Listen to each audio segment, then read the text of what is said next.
Bienvenue dans les couleurs du Sénégal, votre rendez-vous avec les richesses culturelles de notre pays. Aujourd'hui, Adventure DMC vous amène à la découverte d'un patrimoine vivant du peuple halpulaar, le Yella. Entre chants traditionnels, rythmes ancestraux et élégance culturelle, le Yella raconte l'histoire des peuples halpulaar du Fouta.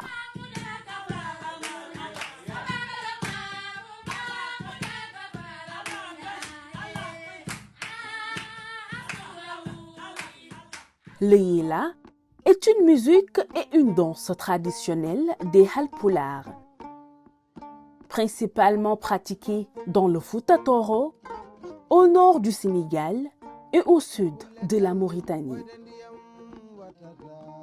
Son origine remonte aux anciens guerriers Halpulaar. À l'époque, le Yella était utilisé pendant les veillées d'armes pour préparer les combattants avant les batailles. Ce rythme lent et profond servait à exalter les valeurs guerrières.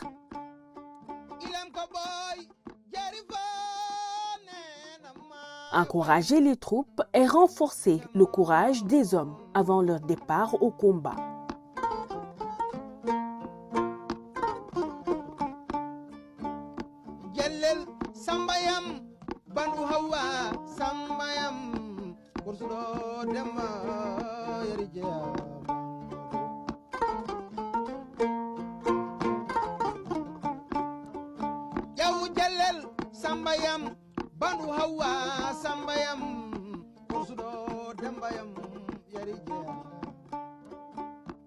Le Yella était donc bien plus qu'une simple musique. C'était une tradition de transmission, de bravoure et d'honneur dans la société halpulaar. Avec le temps, cette pratique culturelle a quitté le cadre militaire pour devenir une expression artistique présente dans les cérémonies traditionnelles, les mariages, les baptêmes et les grandes rencontres culturelles.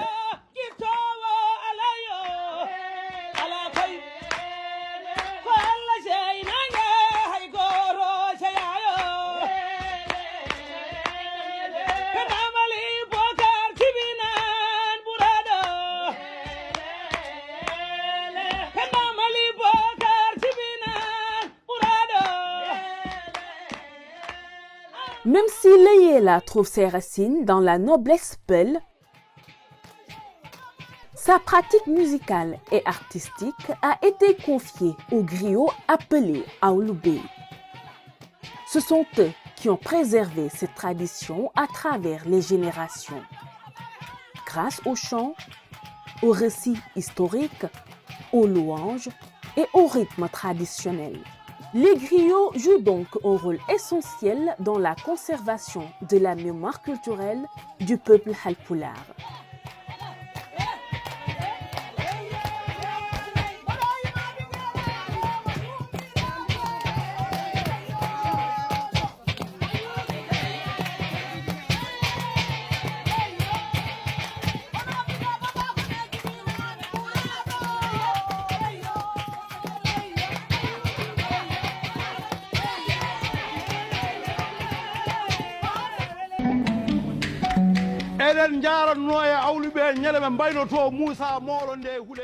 Le Yella est une danse lente, élégante et très expressive.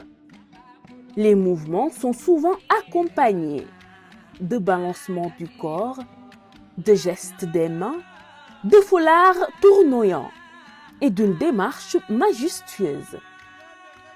Les femmes occupent également une place importante dans cette tradition, notamment à travers les chants et les louanges.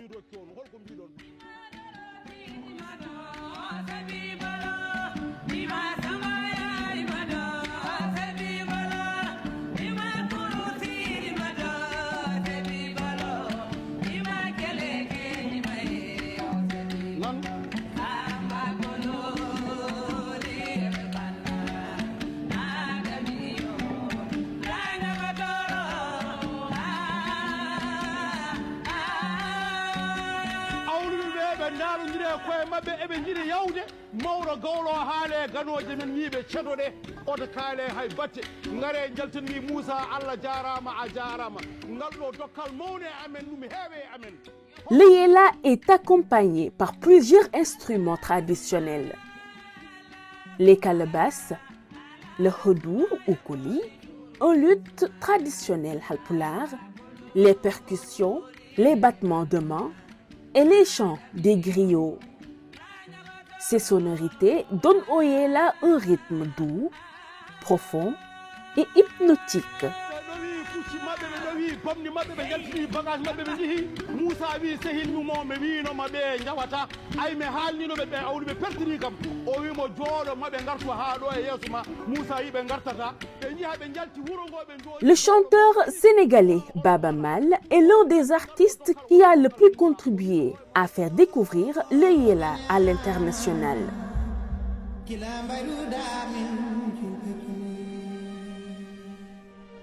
À travers sa musique, il a modernisé ce patrimoine traditionnel tout en gardant son identité culturelle alpulaar.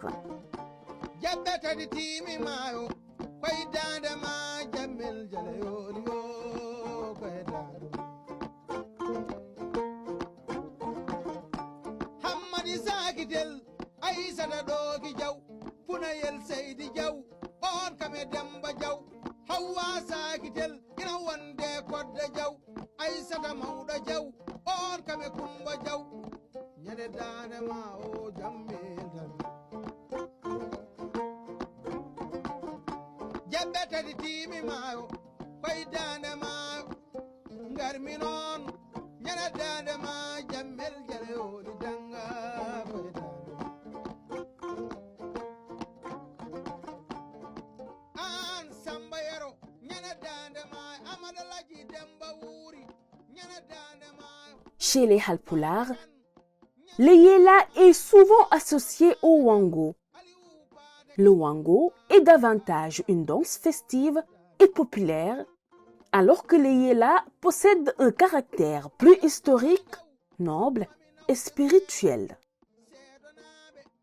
À travers le yéla, c'est toute la mémoire du peuple halpulaar qui continue de vivre. Une tradition où la musique, la danse et les chants racontent l'honneur, la bravoure et l'identité d'un peuple.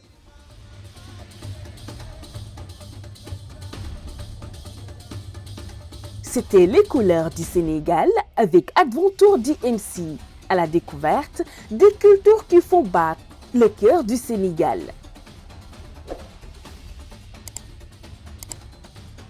Likez, partagez et n'oubliez pas de vous abonner à Adventure DMC.